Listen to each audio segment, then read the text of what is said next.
In this video, traders, we are going to look at, does your stop loss placement really make sense? Stay tuned.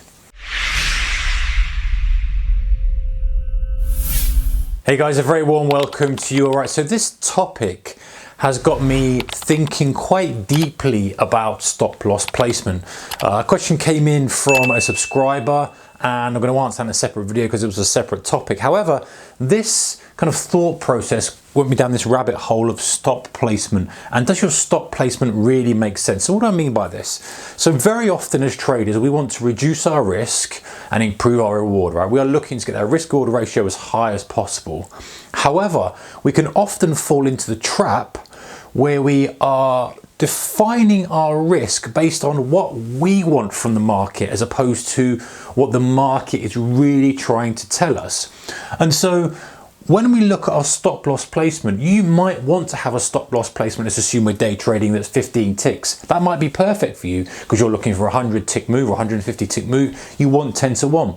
But in reality, unless that stop makes sense with a thesis of the trade that you're taking, then you are just guessing, and it is purely down to luck whether that stop gets pinged or not. Same if you're swing trading. If your stop is so tight that you're not allowing for the noise of the market, which is there and is visible, then it's just luck if it doesn't get pinged. And you're just undoing all the good work from a potential profitable strategy. So what do I mean? Let's look at some examples. So in example one here, let's imagine that we've got a market that's finding some cluster of support down here in this purple zone. It's bounced multiple times and you're looking to buy it again at this point. Now, you might want to, as we all do traders, minimize the risk as much as possible. Of course, a tighter stop means we can go bigger size, right? It means if we can make more money, etc., etc. You might want to say, well, I only want to risk a small amount. You know, I only want to risk, say, 25 points, 25 pips, 25 ticks, whatever you're trading. But in reality, you can see that that doesn't make any sense for the setup you're trading. The setup you're trading is that the market will reverse in this zone of support. And so if that's the case, your stop is going to have to be under that zone of support. And in fact, under a reasonable amount that allows it for a little kind of break through, a little kiss underneath and pull back. So in reality, you might be looking, if this kind of scale were true, you might be looking at 50 points, which changes the game completely. Because ultimately, if you're looking for 100 points, all of a sudden now that comes 2 to 1 as opposed to 4 to 1. And so, but that's what you've got to do. You've got to look at that and say, well, it doesn't make any sense for my stop to be there, because how many times have we gone there in the last hour or 2 hours or whatever it is, or many times? And so unless I've got another reason to take the trade, if I've got a chart, some kind of candlestick pattern, then fine. Or if I've got some kind of tape read pattern, then fine. But if I'm just doing it purely on this, as much as I'd like to have a tight stop, I can't. And so my choice is this. Is my target still where it's got to be? Does the risk reward still stack up? 2 to 1, I might still consider taking it. 3 to 1, 4 to 1, great. If it's 1 to 1, probably not. So if that's the case, is that target still sensible? Can I have something higher up? And you've got to be careful you don't try to force that as well, because that's another rabbit hole you go down and ends up ruining the trade. But the best thing to do is to say, well, how can I get a better entry? And this is where it comes down to entries, guys, because if you can find that sweet spot entry, you can change your risk reward characteristics dramatically. And sometimes we overlook that. We just think as long as we can get in. But if we're taking 25 ticks of heat, if we could have improved that, in this example, let's say we'd waited until it came down 25 ticks and we're at the lower end of the zone, if you like, then all of a sudden the risk reward ratio becomes much more favorable because we still keep our stop here regardless of where it is in the zone. So we might miss a few, yes, but what we do is we end up taking the better trades when we do. So let's look at this example. Let's say we're buying a pullback, a good uptrend, buying a pullback. Again, which is tricky for us to know where that pullback's going to end. And so you could have a zone here and say, let's say you're just saying, right, I'm going to buy a pullback 30% from the highs max, or maybe you've got some kind of fib extension on it or something. It's a good way of guiding it. you still have to say, well, really, the trade is still valid whilst it's still in this zone. So at any point I take it, I have to be this stop. So obviously the higher I take it, the wider the stop, the worse the risk reward ratio, because assume again that my final target is fixed. If that's fixed, the higher I'm buying it, the risk reward ratio is going to become worse and worse. But the lower I can buy it, the risk reward ratio is going to be better and better for me, because my stop is static and so is my target, but my entry is dynamic.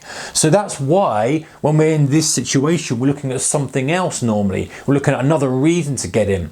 Is how we get in on these type of things, what sort of things we look for, so that we don't just have to take a stab at some point here and have to sit through 50, 60 points of down move towards the low before it comes back up, because it's wasted opportunity, it's wasted, and it makes the risk reward ratio not worth it.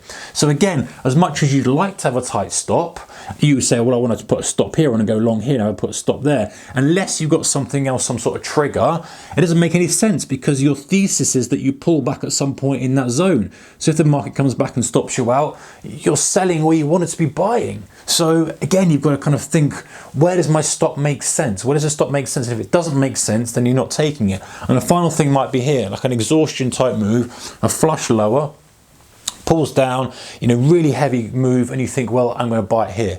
And you might want to have a stop here, but again, that's just guessing where it's going to stop. Unless you've got some kind of trigger and some kind of pattern that you're working off, you're looking at purely from a chart perspective, then in reality, this stop doesn't make any sense. The stop's probably got to be at kind of 1.5 ATRs or something, or some reasonable logical place. And then you've got too wide, the stop's too wide. Let's say you're looking for a little counter trend pop up back to a moving average. All of a sudden it becomes a trade that's not worth it. So you can then look at that and go, well, how can I turn it into another trade? How can I add another layer on that allows me to use that as the thesis? And that's the key. So for example, instead of buying it on this flush here, you could say, well, actually, if it comes back up and retests, then I can buy it and I can have a tight stop. Now we're in business, which is why something like the second retest is so important, because then it quantifies and qualifies where I can have the stop. Rather than just stabbing at it and having to have the stop wide to allow for noise, I can say, well, I've seen support once, I've seen support twice, second support's held. The thesis is not only the market's down quite dramatically, but it's also that the second support has held. And so your stop can then be under that second support.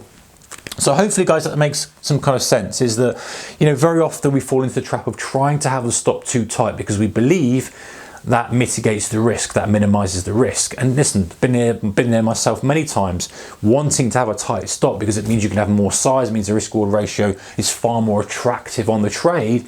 But in reality, you'll then just use his luck, you're not getting pinged out. The stop has to be a place where the thesis of the trade is negated, or the thesis of the trade is no longer valid. And that's why, if you're looking at it on a broad sense, you've got to kind of wait until the market's really at the sweet spot and be very, very precise and very, very demanding of your entry, very strict with your entry. Or you add another layer of criteria onto it, some kind of trigger that acts with the overall pattern that allows you then to use the stop based on that trigger, that final trigger, as opposed to the broad pattern. All right, guys, does your stop loss placement really make sense? Let me know your thoughts on that one in the comment section below. Take care. See you in the next one. Bye-bye.